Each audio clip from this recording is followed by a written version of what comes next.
work. Oh, what the heck? Dude, are my AirPods broken? Hang on a minute. First of all, get some light in here. That's Oh, getting God. better. This is not ideal. Oh, no. I can't. Dude, this is not good. What? The Bluetooth menu is... Oh, wait. Okay, there's my light. The Bluetooth menu is Nice. frozen. Oh no. My AirPods Max will not... Oh, my God. Dude, AirPods Max suck. I gotta be honest with you, Noah. They're not good. You're still having problems with them? I can't connect to them, and when I try to reconnect to it, it freezes the entire Bluetooth menu. Yikes. Like, That it's is stuck. not good. And it says it's connected, but there's no sound. That's This is not good. ridiculous. Wait, talk again? Testing. Hello. Is this good? Dude, in system preferences, the output is set to AirPods Max, but it's coming out of my freaking iMac. Really? What? I don't understand. Dude, they're so bad. Why are they like this? Ugh. Yeah, And it you've been says they're at having a 9%. lot of They've problems been with plugged in them. for an entire day. Jeez. This is embarrassing. I honestly think the AirPods Max might be one of the worst Apple products to come out in a while in terms of like doing what they're supposed to do and the price for it. I need to get my jacket too. Yeah. We were a little bit late, like legitimately today because I was late. I literally just walked in the door. Bless you. Thank you. Bro, now my iMac is acting strange. Oh, jeez. It won't disconnect from the AirPods. And it's still coming out of your speakers. Correct. Oh, But it says it's no. connected, but it won't play audio out of them. And then it also won't disconnect. Oh, no. And I have reset these multiple times because this happens multiple times. Oh my That's God. rough. And now Final Cut Pro won't. Final Cut Pro is locked up. Oh, my whole screen's locked up. This is great. I'm going to get my jacket while this happens. Yeah. Hopefully we can get you unlocked here before the show starts. Yeah, this is... I see there's some comments here. This is not the first time this has happened with the AirPods. I think it happened at the very end of last week's episode, which it's lucky that it was the very, very end, but I think they cut out at the end. And right, and you couldn't hear me at the end of last week? Yeah, because they just stopped. Yep. Okay, I think I have to do I have to really completely rename? It won't disconnect. I think I have to completely reset these again. Oh, jeez. They're so bad. Okay. Now, of course, they're still showing up in my Bluetooth menu, and it says that I'm connected to them. But I've just forgotten the device completely, and it's still showing up. Bruh. It's kind of cringe. Wait, and now it's back? The heck? Dude, what in the world is this product? Wait, It's is it honestly working? like it's a really bad look for Apple to have something that's this crap. Yeah. Is it working now? Okay. It says connected, but it has the triangle like not connected warning on it. Oh no.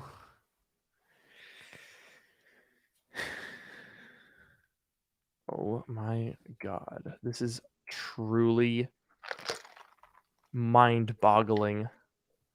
Okay, so it won't connect to them now.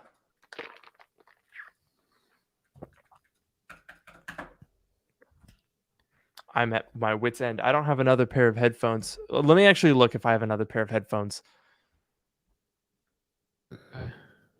Ah, this is so stupid. Give me a minute. Okay, good luck. Oh, geez. This is a reoccurring bit here. I will say this does make me kind of glad that I returned my AirPods Max shortly after I bought them. I returned them for other reasons. They worked fine for me, but they were too tight on my head and they didn't create like a seal. My glasses messed with the seal around my ears, but I think they were working fine for Luke at that time, and now it seems like they're having some serious problems. So I don't know. Something about these. If I had to guess, I would say it has something to do with the fact that they're always on, because the AirPods Pro never have this problem, but you just put them in the case and then they can turn off. But I don't know. Did you find anything? I got a pair of headphones. Okay, that's good.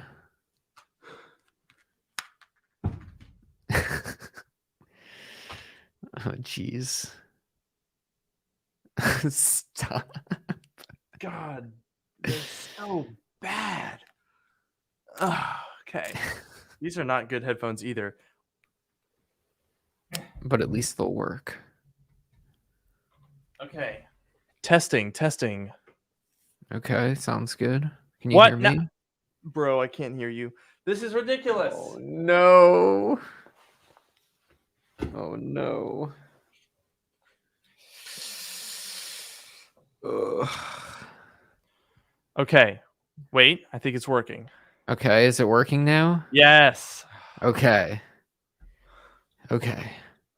Dude, I'm a tech YouTuber. I'm a Yeah. tech YouTuber, and this is how bad it is. Like, I'm the target audience for this. I'm technologically savvy, and I can't get these gosh dang things to work. They don't connect when you want them to.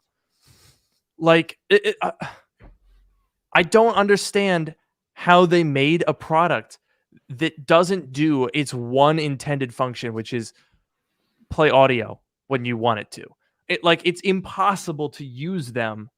Like, they don't switch devices. That's the whole point of it. They have this device switching thing, and it doesn't. You can't even manually switch the device. It's supposed to do it automatically. Forget about that. You can't even switch it to the device when you're telling it that you want to listen to it. It says it's connected. It says it's playing audio, and it freaking doesn't. What is this? And I've reset them. I restart stuff. I've forgotten them completely, repaired them as if they were new. Bro, I don't take them to Apple at that point. I don't know. I think I might have to. I know Quinn from Snazzy Labs, I think, has been through multiple pairs of AirPods Pro at this point. Oh, geez. Like, it's that bad. Before we get started here, Noah, is my audio clipping at all? Or does it sound pretty good? How about, because I know in the yours is last good. episode it sounded a little bit. It was a little clippy. Yeah, I think that sounds pretty good to me. Excellent. If anyone in the chat is hearing clipping on my audio, just let me know and I'll adjust some settings. But I think we're good to go ahead and get started here. So let me go ahead and fire up the old QuickTime audio recording. I will do the same. Okay. Oh, I almost just saved us a world of trouble there by changing the microphone because it was trying to use the inline mic on these headphones. Oh, that would have been that would have been spicy. Yeah, that would have not been the best. I'm going to turn I'm just looking at the levels here. I'm going to turn it down a little bit.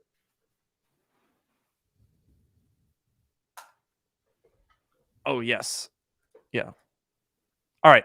Let's go ahead and get started here, shall we? Go for it. Welcome to Dark Mode, the podcast that brings you sage advice from two technology experts. And that's not just what we call ourselves, it's what our moms tell people when the profile picture is a hexagon. I'm your host, Luke Miani.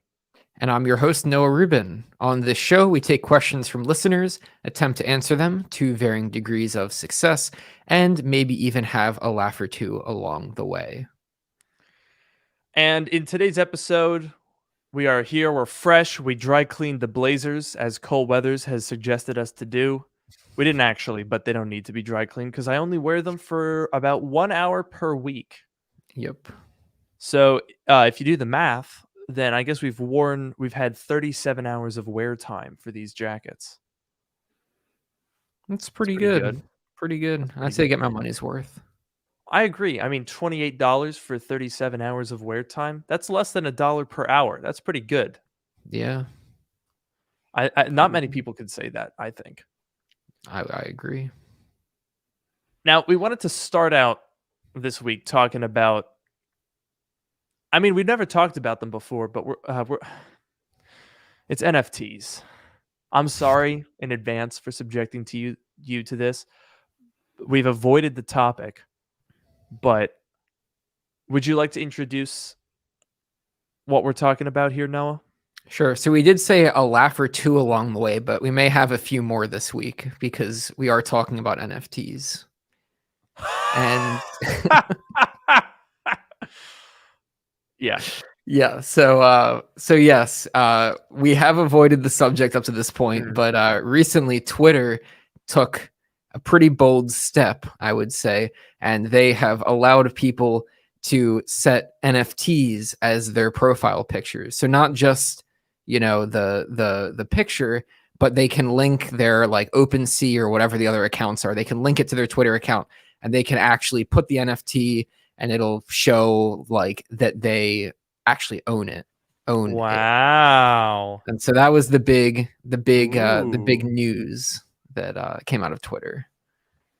And as you might imagine, it was very quickly met with ridicule and scorn. Yes. And anyone who jumped on that bandwagon has been thoroughly spit roasted. Yeah. And honestly, we don't like to pick sides here on Dark Mode. We are very fair and balanced, but at the same time, dude, I'm sorry, but they're dumb. I agree. Like, I know we're supposed to be tech, and it's like, oh wow, decentralization, blockchain, boring. I don't care. It's dumb. It's a picture or a GIF. Oh wow, cool. Never heard of those before since 1995. Here's the problem that I have with NFTs, because I understand the idea of like, okay, people want to own stuff, and you can make the comparison to like actual like art. And that's another discussion we could have. But regardless, I get the idea of like people wanting to own things. The problem that I have with it is, why does it need to be decentralized? First of all, it's not even that decentralized when you look at like OpenSea and I guess Rarible and like all these other companies that are doing it, but like OpenSea especially, they're like the big one, right? So however decentralized you want to say it is, there are already these larger companies that are consolidating power around it, and they're doing things. There was that whole thing. The one guy had the ape, I guess it was a Bored Ape NFT, and it got stolen, and he was like trying to get OpenSea to delist the NFT, which is the exact opposite of what the decentralized thing stands for, right? But the point is, like, why does it need to be decentralized? Like, do you not trust some central entity to prove that you own a picture of an ape?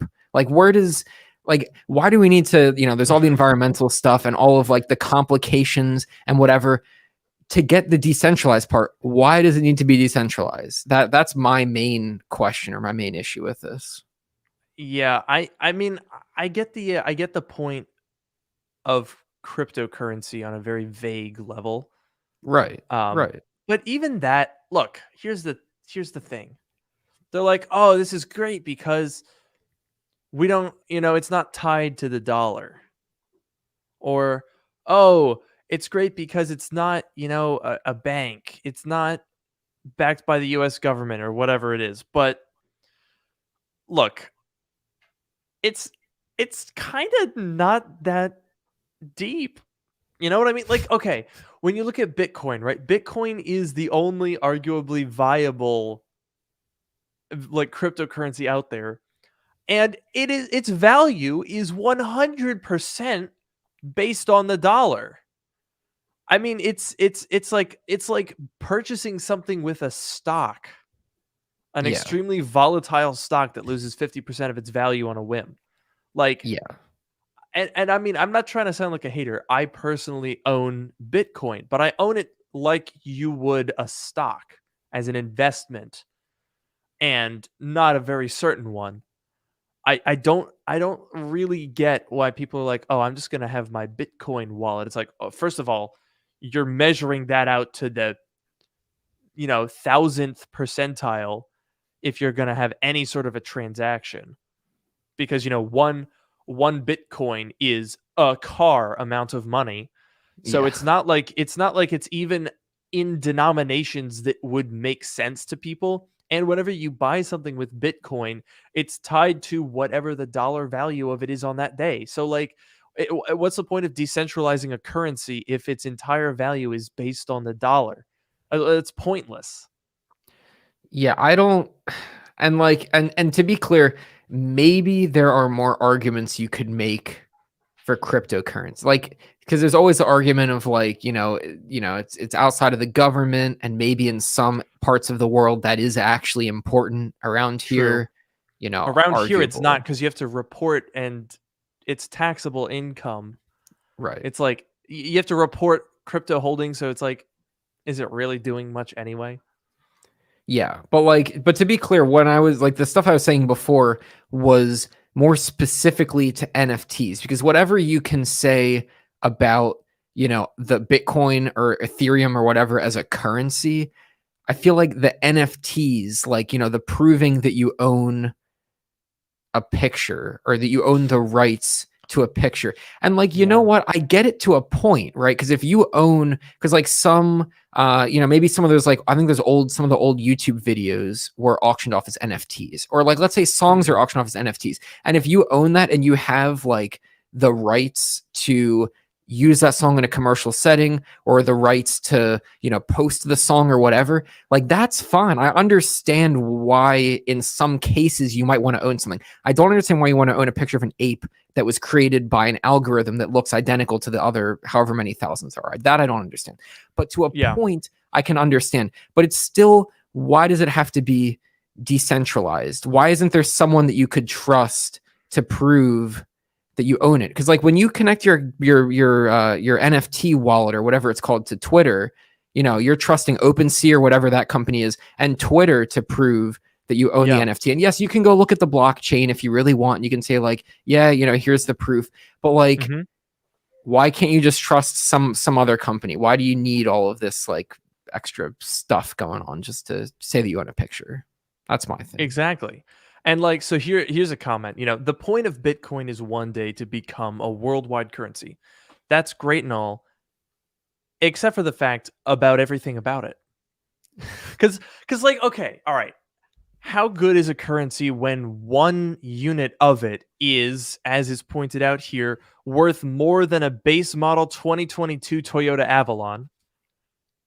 So anything like, what are you gonna go into a store and you're gonna see like sandwich 0.0000235 Bitcoin, and that sounds like a good plan to you.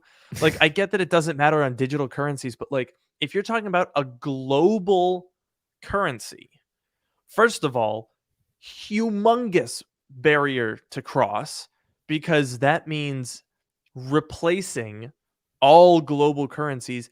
And also then, I mean, that would probably, even in doing that, it would financially ruin so many people, probably, because Bitcoin, the value that comes from it is in its volatility, right? If you bought one Bitcoin in 2011, which I almost did, but I was in middle school and I looked at that and I saw, that was $130. That's a bit much. I'm not going to buy this.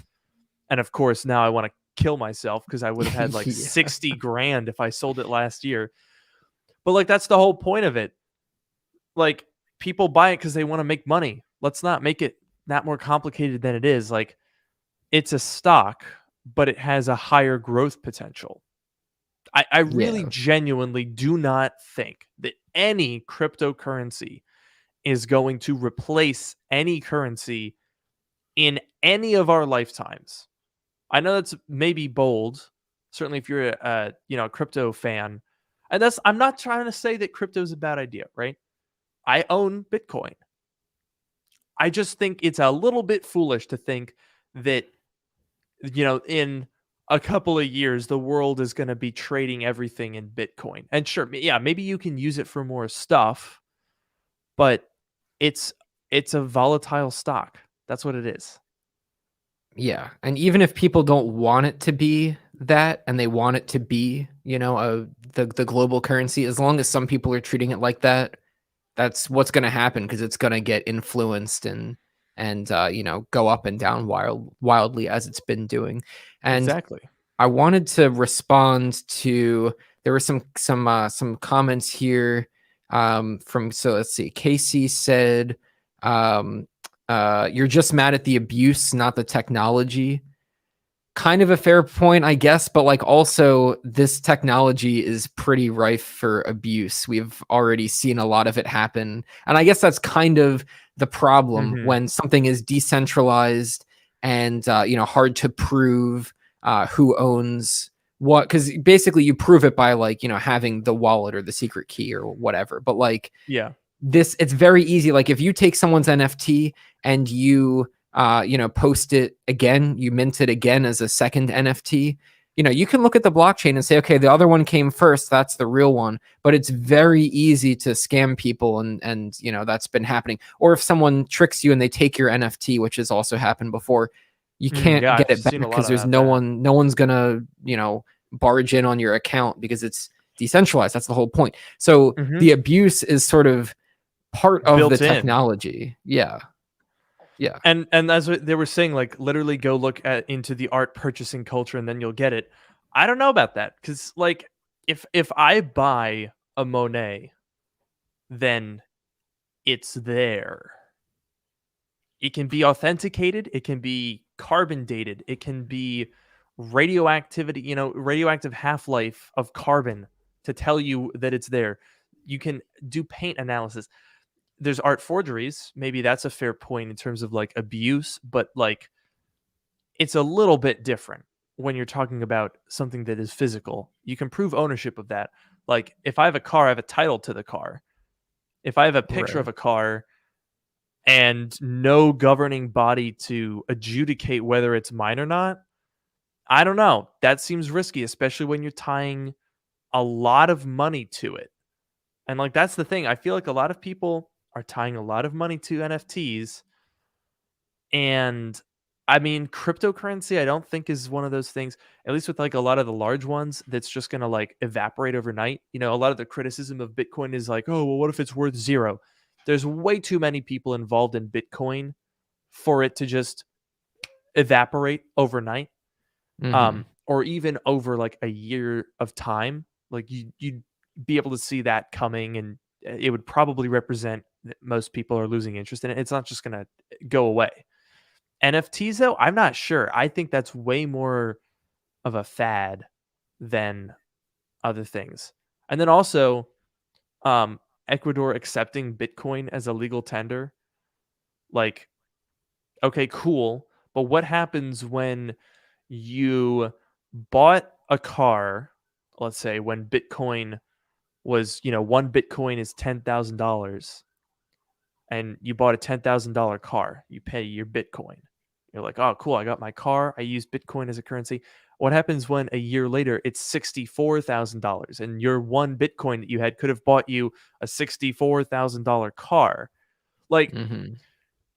if inflation looked like a Bitcoin price graph, we would all be completely doomed because you'd be like, "Oh, wow, I have really good life savings. Oh, wait, they're all worthless."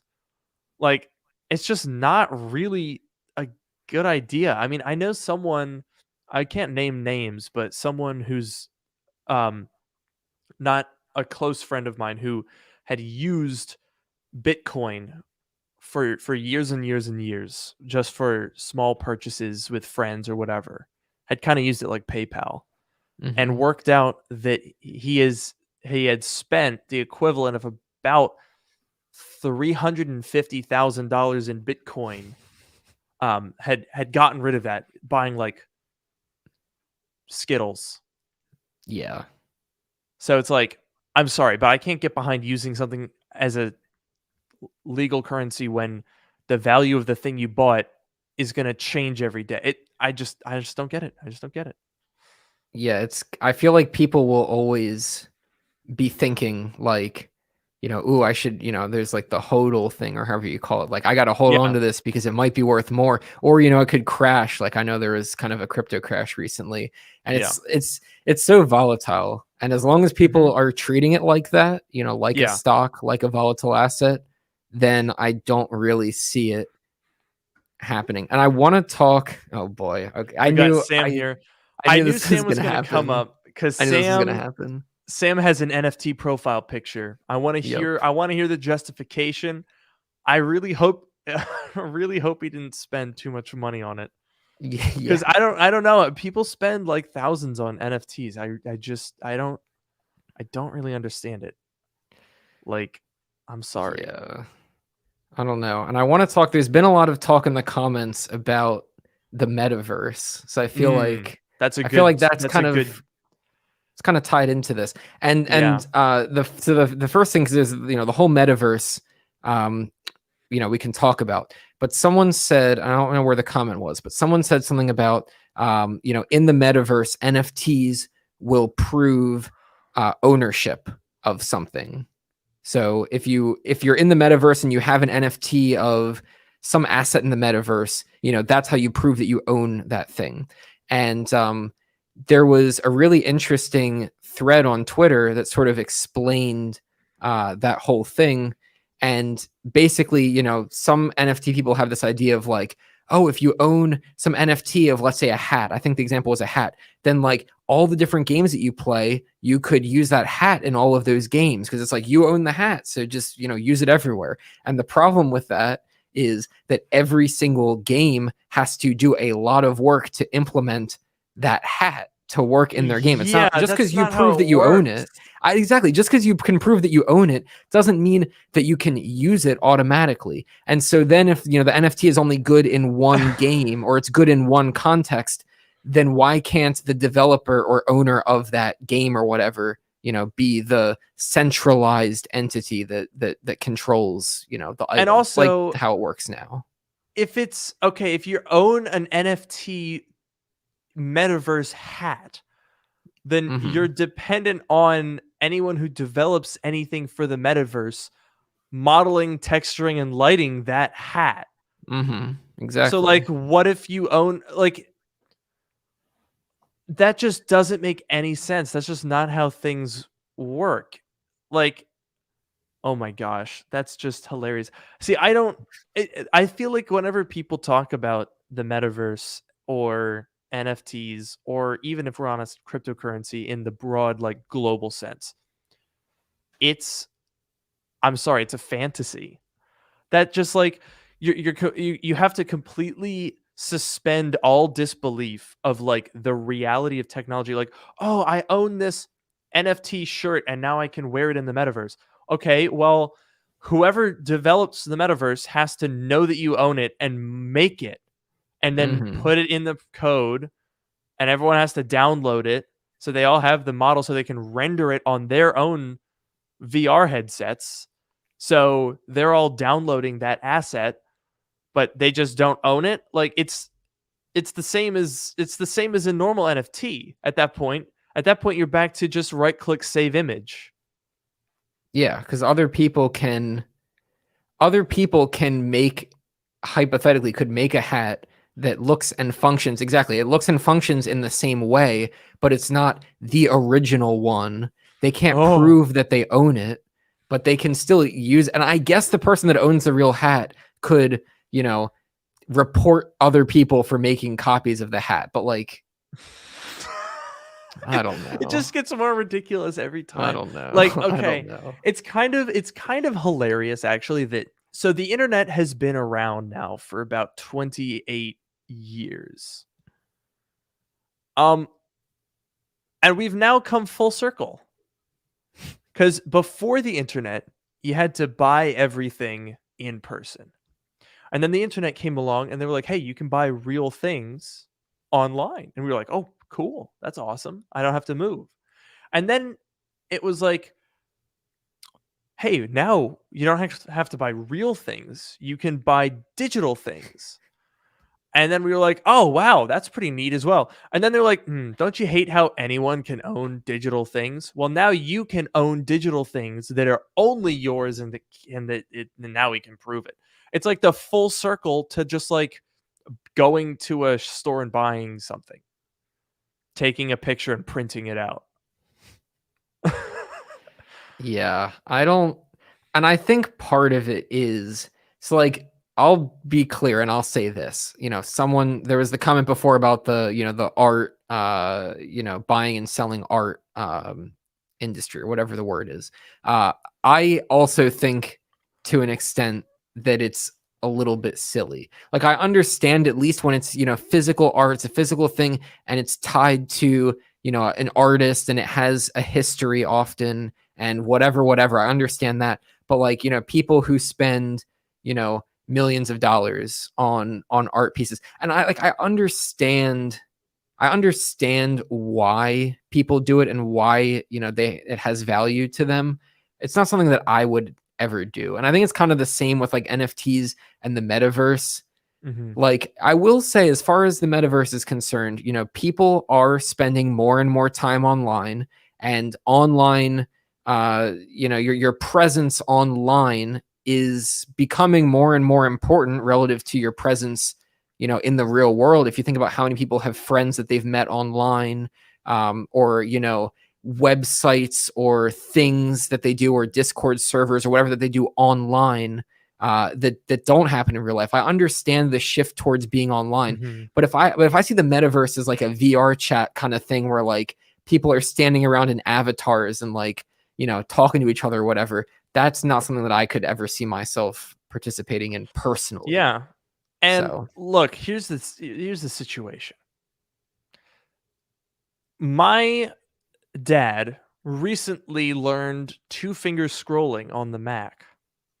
There is quite a leap from learning about two-finger scrolling to a digital world where everyone has a digital like double life. Like, realistically, there is only so many people, at least that are alive now, and I would even argue for the extremely foreseeable future, that are going to have any interest, let alone ability, to participate in something like that.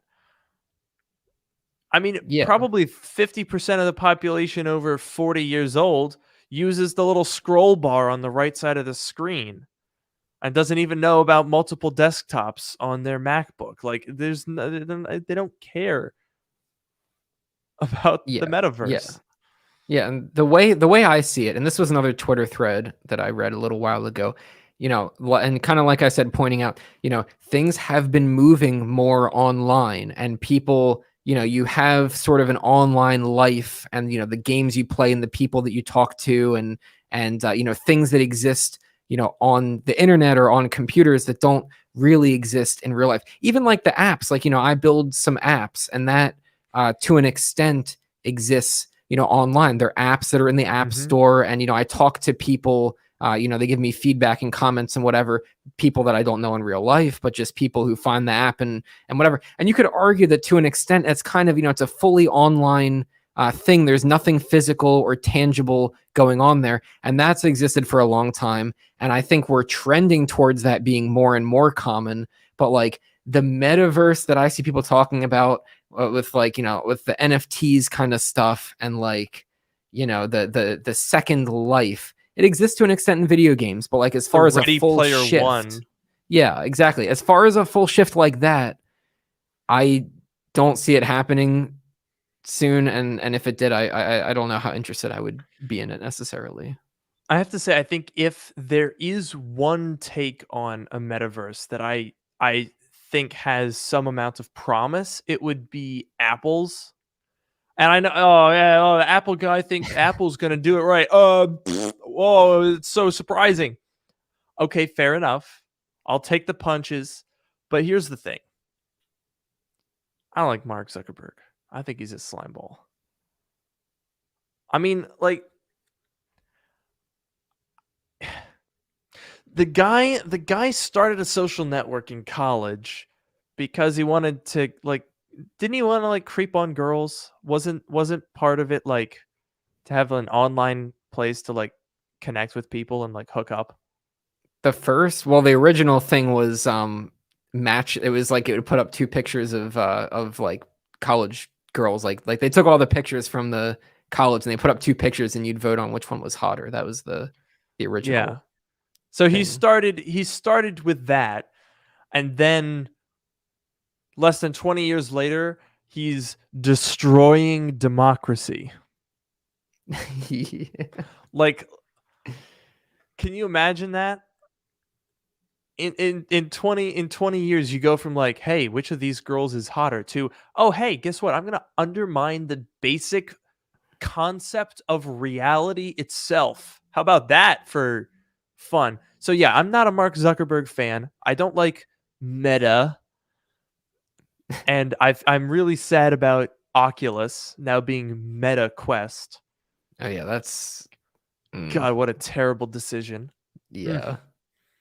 But look, Apple has been, I think, pretty clear that they don't want to go for that route. They don't want to go for the ultimate capitalist free for all, put yourself in a different world and be bombarded with, branded content 24/7 route. Because realistically, if Facebook is involved, it's because there's ad sales and data. Yeah. That's what they want. They don't want to make like a new world. They want to make a data world where they can have lots of data. So Yeah. I just don't trust it. I'm sorry. But when you're talking about Apple's approach, right? They've very clearly gone down the route of augmented reality instead of virtual reality, and I think that's a very big distinction. And I think well before Apple was involved in this at all, I tried the Microsoft HoloLens back in like 2015. That was like 7 years ago, which is kind of crazy. And that was what always interested me. I've not really had any interest in virtual reality. I've never owned a VR headset. I didn't really enjoy VR games. It makes me dizzy and it makes me feel yucky in my tummy. So I don't have any interest in that. Yeah. What I like is the idea of basically you're in your world and you can use technology to digitally, I don't know, do some fun stuff.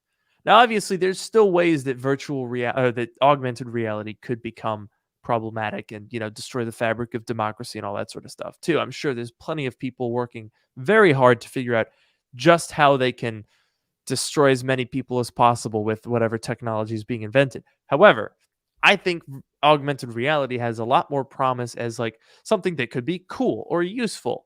Like if I'm a tourist and I have my Apple glasses and it can pull Apple Maps data on landmarks and show me pop-ups with information about it, that's really cool and I would like to do that.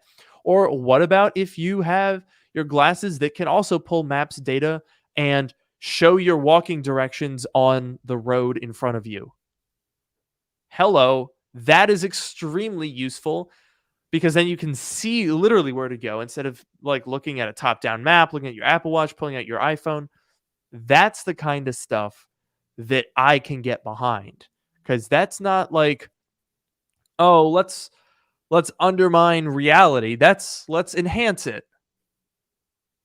Yeah, I strongly agree because for me personally, I really like to be outside. First of all, I love to be outside, like sit outside as much as possible.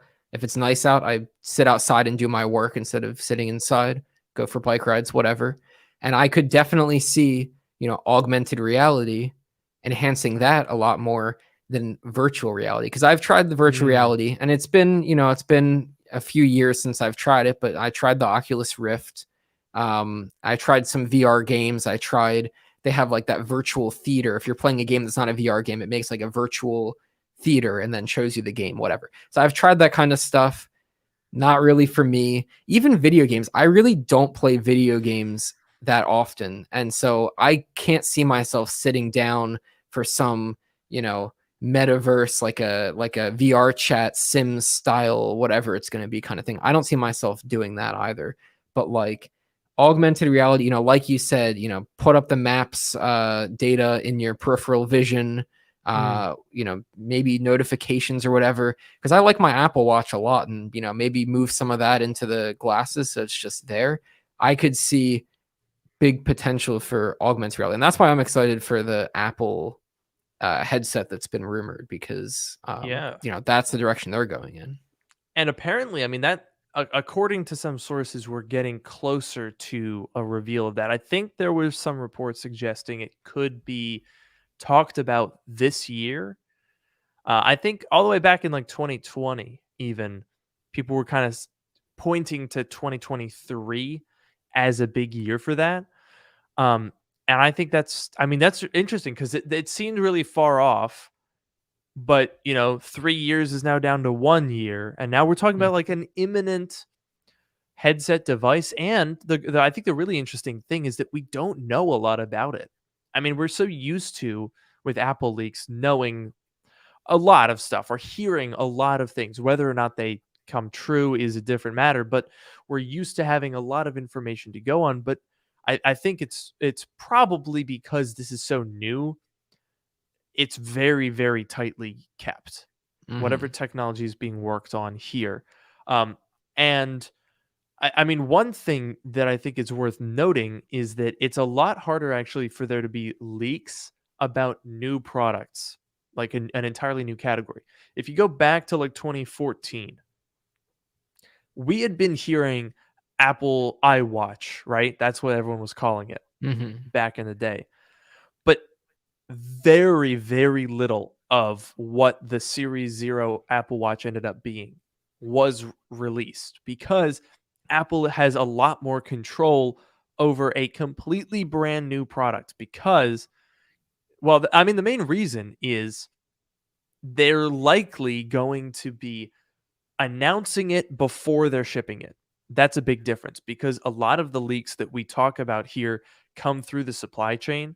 So those are, actual people not employed by Apple, so not under as tight constrictions, that can physically look at products. That's where a lot of the leaks come from. That's why we hear a lot about hardware features and not as much about software features. And that's how we get that cycle. But when you're talking about prototypes, it's a smaller batch. You're not talking about thousands of people or thousands of units being produced of them that you have to try to hide from people. You're talking about small batches. You don't even have the tooling in large quantities for it, and it's a lot easier to keep that on the DL. So we really have no idea what to expect for this Apple AR headset.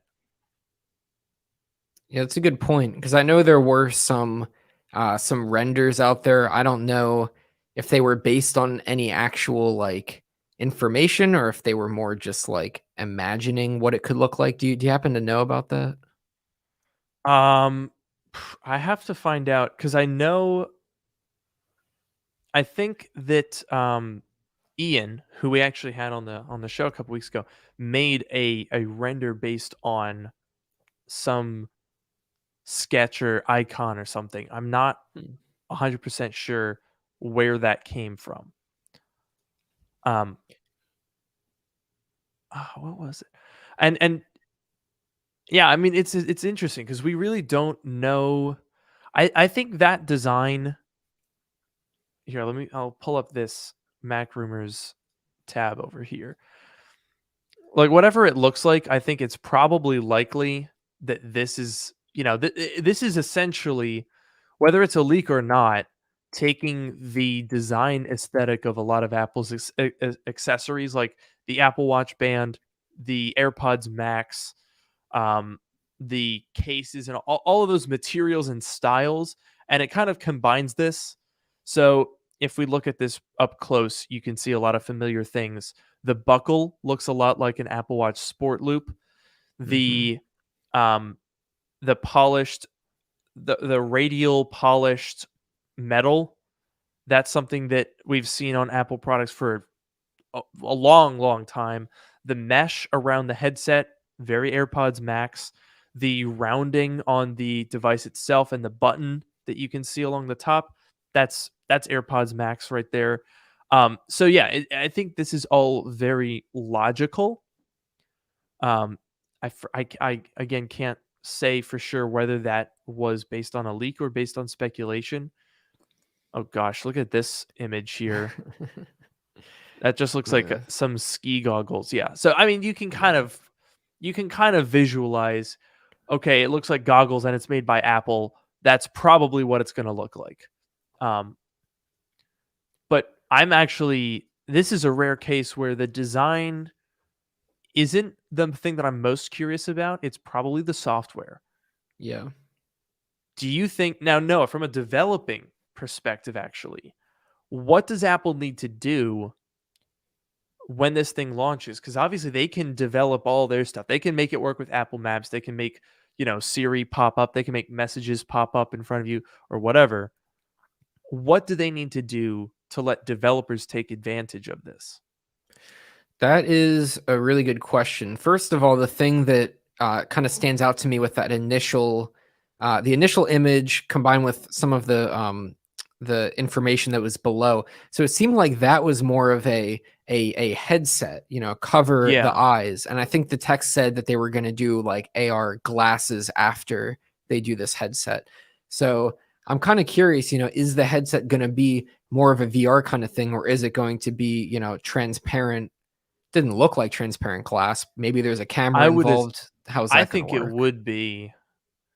I mean, I think the fact that it was glass is, I think, pretty likely it would be transparent. Or to be honest, if it's something like that where it's covering your eyes like a visor type of thing, I mean, I guess Mhm. that tells us two things. Number one, it's not something that you're going to wear out and about because, oh God, a lot of social hurdles to cross to Yeah, wear that's that what I in was gonna public. say. Yeah. The other thing, I think the glass, if I had to guess, there is technology that is currently being used in, Mercedes has them. I think they call it the Magic Sunroof, where it basically is capable of tinting itself, Mhm. and it can be clear, or it can be just barely translucent and still let a little bit of light or shadows through. I would think that that's probably what that is. So it could be completely or mostly closed off, and then it probably could also be sort of like a one-way mirror where it's tinted looking in, but looking out you can see stuff. That makes sense. I could like you said, not probably not something that you would wear outdoors, or out in public, I guess I should say. Yeah. I mean, if the product is built so that you could do it, you could do it, but people would I definitely get some looks from that. But then that kind of begs the question of like, what is it going to do? Because Mm. if it's not, when I think of AR, I think of, like you said, walking around on the street and seeing maps or like information about buildings, or someone brought up Pokemon Go. I don't know if you remember the original Pokemon Go trailer that was like, the Pokemon were like running around in the wild and someone would like grab the Pokeball and like throw it. And like that was because I've always been a big Pokemon fan, and that was like so cool. And obviously, the game isn't anything like that, and it's still a fun game, but it's nothing like that. Something like that could be really cool. But like these are all things that you do like outside, projecting things on top of your vision. If you don't Mhm. have that, maybe the first iteration will be more like a VR kind of headset. And then my question is, what is it going to do exactly? Yeah, I feel like it could fall into some Apple Watch early days traps where, Mm-hmm. like, minimal app support, probably going to be outsourcing processing in some way. Like I would bet that they're probably going to put like an A16 Bionic or whatever in it. Something with, I'm sure, plenty of horsepower. I don't know. Maybe they won't outsource processing, but it'll probably have to do some sort of data connection. Maybe they'll have like a Wi-Fi only version, and then they'll be tied to a phone or something.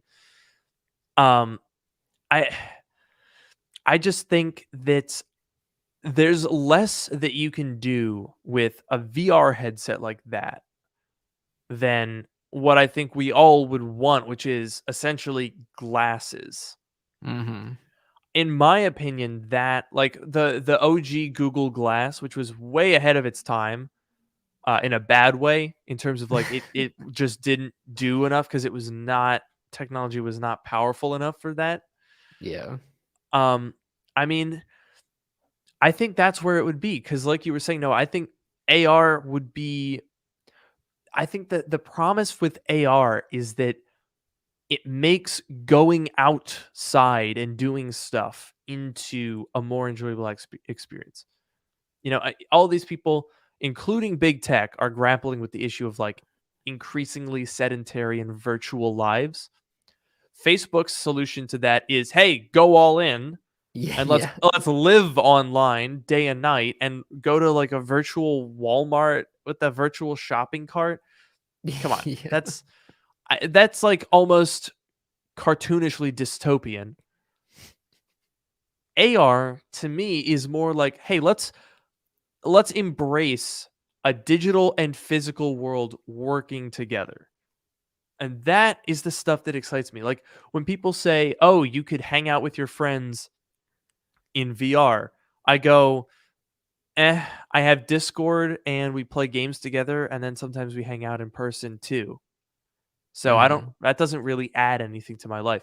But when you talk about like I could be at a museum wearing my glasses and interactive exhibits are popping up to tell me about stuff, or maybe if we're looking at like this is like just spitballing off the top of my head, maybe I go to Italy and I go to look at some ancient Roman ruins, and in AR there's a reconstruction of what this temple to Juno looked like back in the day. That's really cool. Yeah. I would love that. That's awesome. That's the type of thing. Like when you talk about, you know, hypothetical futures of VR, I'm kind of like, okay, I guess.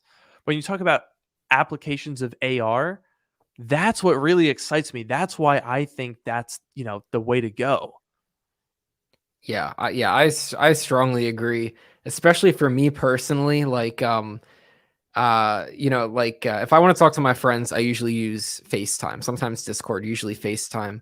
Um, Personally, like after a few minutes, I'm kind of done with face. Like, I love my friends and my family, don't get me wrong, but like, sitting, looking at a screen and talking to someone, it just doesn't do nearly Mm, the same for me as like something in person. And obviously, I agree. having the option is better than not having it, and being able to talk to people, like talk to you on the other side of the country. I'd much At rather be making a able to do that. podcast.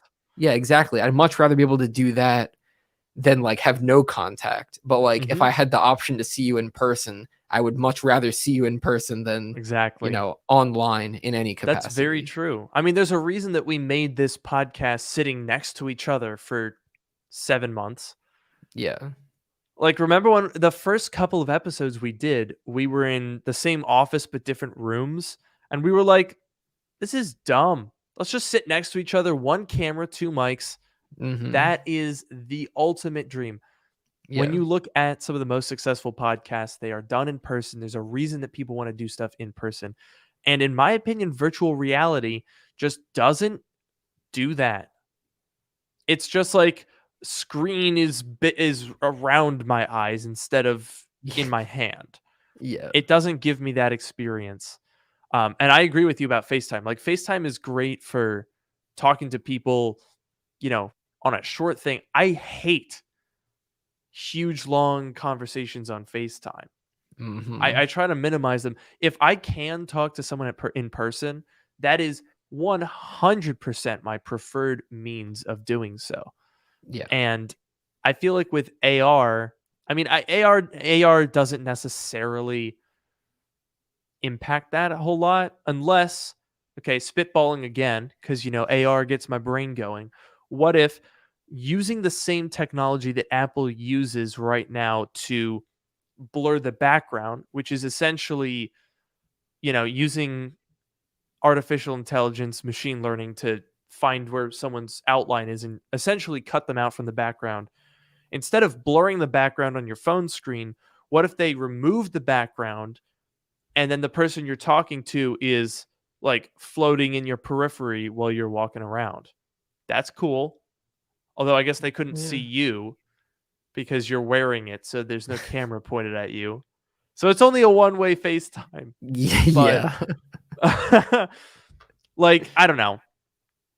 I just don't think that like talking to an avatar of you, which would like mimic your mouth movements or something, I get like that's just Yeah. weird. I don't want to do that. I don't want to like hang out with my friends that way.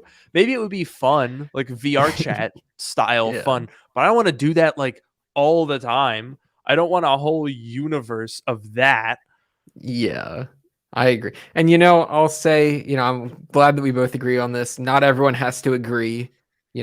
If people want a metaverse, this kind of thing sort of exists already in some video games. If people want that, they are welcome to go and do that. I don't want to necessarily, and not that we're doing that, but I don't want to necessarily, say that that's like bad or wrong or anything, but just, we both agree, for us, and I think a lot of people would agree, that the in-person kind of stuff. And I guess AR doesn't necessarily impact the in-person stuff, but it also doesn't detract from it. Whereas, maybe VR, maybe the metaverse would, if you're moving everything online, maybe you moving some stuff out of, being in person. I don't know. I just really Now I really want to do that like ancient ruin thing. That'd be Yeah. sick. Dude, see Yeah. that's what I'm talking about, right? Whenever I think about, oh, what could I do with AR? Obviously hypothetical, right? Nothing like this exists now. But that sounds really cool.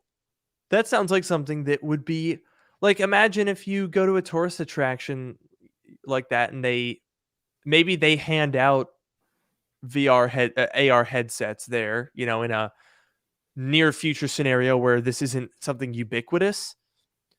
But I could also see, if we're talking about like a smartphone level revolution with augmented reality, I don't see smartphone replacement happening on the VR side, but maybe with advanced enough AR, that is one area where I could maybe see a replacement of smartphones.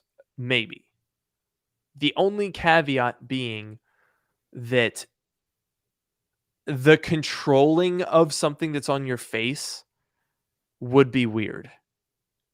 Yeah, that is something that would have to figure it out, whether it's voice or gestures or buttons, you All know. of which, by the way, are extremely strange, like given Yeah. what our current like it's not weird to see someone tapping away on their phone, but if someone out there was going like this, like they're Yeah. typing and they're like this, or they're like imagine scrolling through Twitter. So you're sitting on the train and someone's just sitting there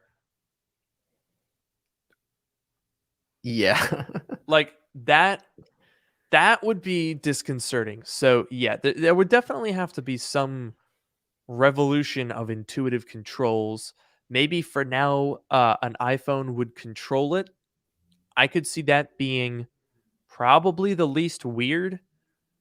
If you have the glasses on your face, but it sort of acts like a CarPlay second screen where you're doing the stuff on your phone and the screen in front of you is like extending your phone. For the time being, I think that would probably work well enough. So you wouldn't have to like control floating things. Yeah. I think that's probably the only way to do it. And let's be honest, it's probably more accurate and easier to actually implement. Like if I'm working at Apple and I'm trying to develop AR goggles, if I can have a button on the phone that does it, and I'm just going to consider that a win-win because that's easy for me to implement and doesn't make the user look like a complete buffoon in public. So that is fine by me. Yeah. I think I could also see, so like think about the Apple Watch, because that is Mm. sort of the thing that this would be replacing, or maybe not replacing. I don't know if you would have both of them or not. That's a whole other discussion. But like that's kind of the other thing. You could make you could have a discussion about could the Apple Watch control the thing. But I think more interesting, Mm. if you think about the Apple Watch, you have the digital crown, you have the side button, and you do have a touch screen, but there's not a ton that you can do with the touchscreen that you can't do with the digital crown or the side button. Like, scrolling through things, you can use the touchscreen to do that, but you can also use digital crown. So I think this is my prediction, is that there will be a digital crown on the side of whatever VR goggles Apple invents. That's my prediction. But like digital crown and a side button, maybe multiple buttons, I don't know. Maybe something for volume. I don't know how the volume would even work with that. Probably I would Bluetooth, I guess. imagine not. I would imagine very minimal in terms of Yeah. because so here's the thing. Here's my take on it. I don't think that audio is going to be a priority, and I don't think that fitness is necessarily going to be a priority because I don't think that Apple has an incentive to want to do either of those when they could just sell you AirPods and an Apple Watch. True. What I could see is making them work well together. Like, oh, maybe it does have a digital crown, or maybe your Apple Watch digital crown controls your glasses Hmm. so that you're not reaching up to your face, you're just on your wrist and you can still see what it is in front of you. That would be super nice, Maybe, actually. right? That would be nice. Yeah. Same thing with audio. Like you would just plug in your AirPods as usual, and then it would just all sync and work together. I think Apple, um, if the precedent to that would be the iPod. Apple basically killed their cash cow with the iPhone, right? The iPod was, I mean, eventually it sort of converged with the twin launches of the iPod Touch and the iPhone 2G in the same year. And then eventually by 2010, no, 2012, I think, is when iPod sales started going down, iPhones came up, and the iPod basically just went into a death spiral.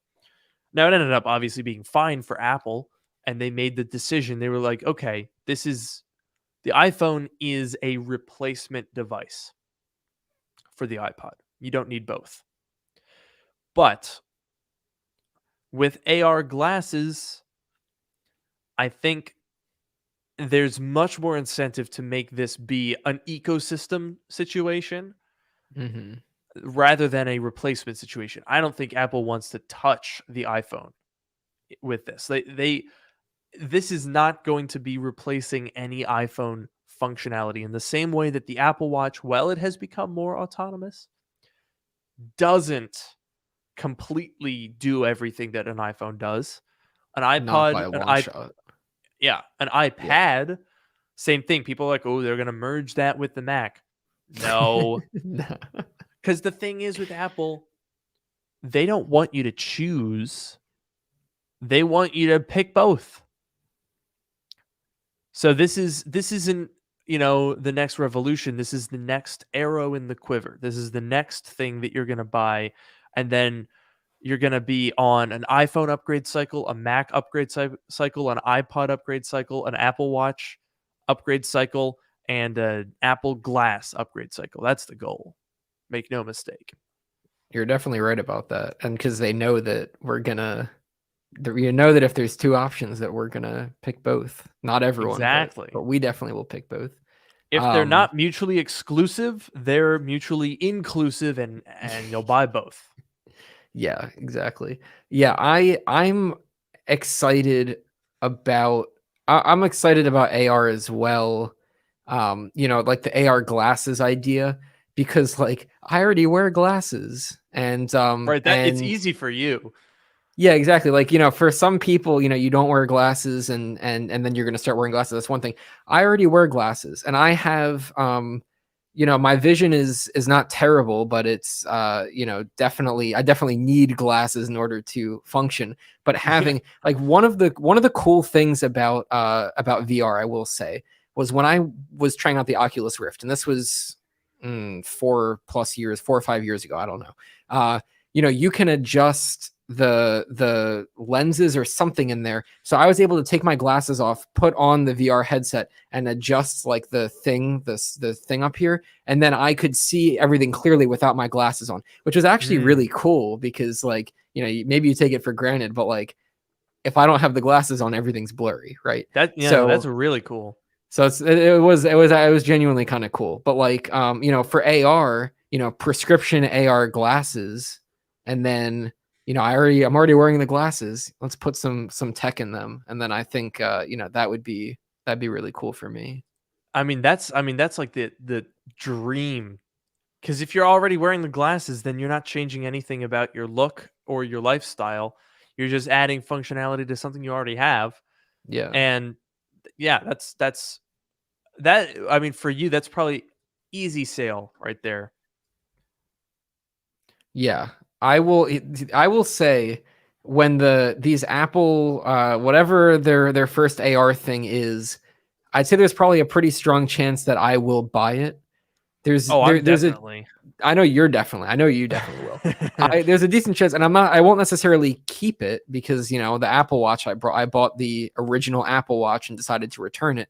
But like, it was the new thing, and it was really cool, and I really wanted to try it out, so I went for it, and I'll probably go for it again, whatever it is. And I'm not sure if I'll keep it or not, but I'm just really excited. I will say, though, if I get a prescription model and that affects the returns somehow, that might end up being a little bit of a question there. But Interesting. but Yeah, that a whole other well, thing. I think, and I mean, realistically, we're probably a few years off from that because I mean, they still have to. It seems start with this headset before they're doing the glasses. Right. So we're talking about stuff that's probably going to be several years off, and I think for good reason. Because if you start with the headset, you give people a chance to get used to it, and more importantly, you can get data, you can get developers on board, you can start to build out a foundation that you're going to need if you're going to try to make something this popular. I mean, I think we are past the point where Apple can on their own create, a new category out of thin air. Hmm. Apple was able to do that in the past, but I don't think that's really possible anymore because what makes the Apple ecosystem tick isn't necessarily the things that Apple makes specifically, but just the things that you integrate with your life. It's the apps, the third party stuff that you use on the App Store. Like I guess I do use Final Cut Pro, and that is Apple made, so they get their point for that one. But it's not just an Apple only creation that gets you to buy something.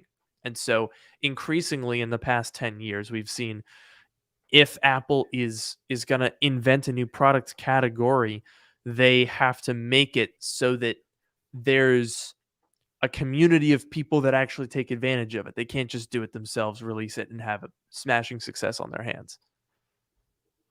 That's a good point. And I guess, we're wrapping up here, but I'll say, for my Apple Watch, at least, I use mostly Apple made like Apple software, but I Mm. basically use the Apple Watch for fitness tracking, general biometrics, like heart rate. It'll check the heart rate every so often, and give you that data, and a couple little things like setting timers or checking the weather. So that basic stuff. And I think that's great on a watch where it's a small screen, you're just glancing at things, whatever. But then, when you move into basically anything else, Mac, iPhone, iPad, and something that's literally right in front of your eyes, like, that's where having more of the third party integration and what can they do. I could imagine some really cool things, some of the examples that you gave that third parties could do with Apple glasses, and maybe not so much on a watch, but definitely glasses. So I agree with you there. I was about to say, oh, here we go. It finally has worked. The only third party thing that I really use on my Apple Watch, now that you mention it, is my car has an app. You can't really see that very well. Oh, that's the wrong way. Oh well. It's going to be impossible for me to show you an Apple Watch screen, but even this is like fairly useless because the only thing it does is it shows me my range in the tank, the odometer reading of the car. I don't know why you need to see that all the time. And then okay, I can see where it is on a map. So that's, I guess, useful, but I can't really do much with it because it's not very precise on the watch screen. So I'd have to pull out the phone anyway. Yep. And then the only useful thing that I can do is I can check if the doors are locked, and then I can also lock and unlock it remotely. So that is useful, but I don't know. You're definitely right. I think, I guess with Apple Glass, they could maybe do. It would probably be you'd lean heavily on the Apple software for integration, but I feel like the Apple Glass more so than the Apple Watch would need to have third-party support in order to be really useful. I agree with you there. And before we end, I do have a joke for you. So, what do you Ooh. think Apple will call the operating system for their glasses?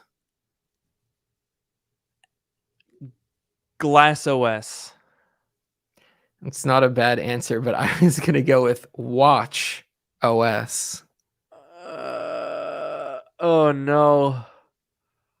Oh, that was terrible. I thought that was pretty funny. COS. Come on, Watch OS. COS. No, it's like, like Watch OS. Yeah, no, I got the joke. The Thank watch, you. and it's Yeah. like watch. Come on, I don't know. I think that's good. Wow. I like that one. Oh God. All right. Well, we definitely got to end because that was terrible. I have been your. I have regrettably been your host, Luke Miani. And I have been your host for the comedy show this evening, Noah Rubin. Thank you for tuning in, and we will see you next week.